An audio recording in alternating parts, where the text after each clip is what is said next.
Malunggay Pandesal. Ayan, nako, intro mo na. Yan, nako, mga giliw.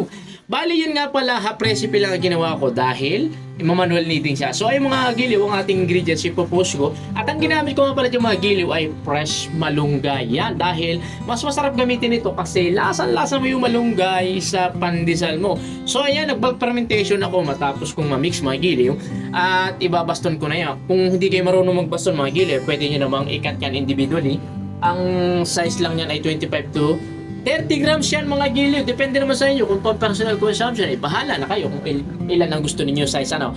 So yung mga giliw at matapos ko nga mabaston niya, pinaikot ko para pantay-pantay yung cut niya mga giliw. Ganon, dapat pantay-pantay. Hating kapatid, di ba? Walang lamangan dapat. Ayan mga giliw at ayan, pinalsa ko muna siya ng kaunti at saka ko ikakat na yung mga giliw. Ayan, ganon mga giliw.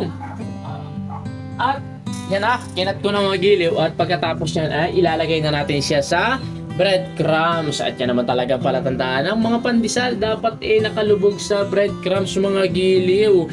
So yung mga giliw at matapos nating makat yan ay nakaredy na yung ating pan na may grease para doon natin ilalagay yung ating pandesal mga giliw. So ayan na at sinalasan ko na yung mga giliw at isasalang na natin siya sa oven at paalsahin muna natin siya ng 25 to 35 minutes mga giliw. So ayan mga giliw at isalang na natin siya sa oven. About 170 degrees Celsius 13 to 15 minutes. So ayan mga giliw ang resulta ng ating malunggay pandesal. So ayan, ready na ang kape mga giliw ha. At kung may natutunan kayo mga giliw, paka-share and like naman. Okay? Magandang araw!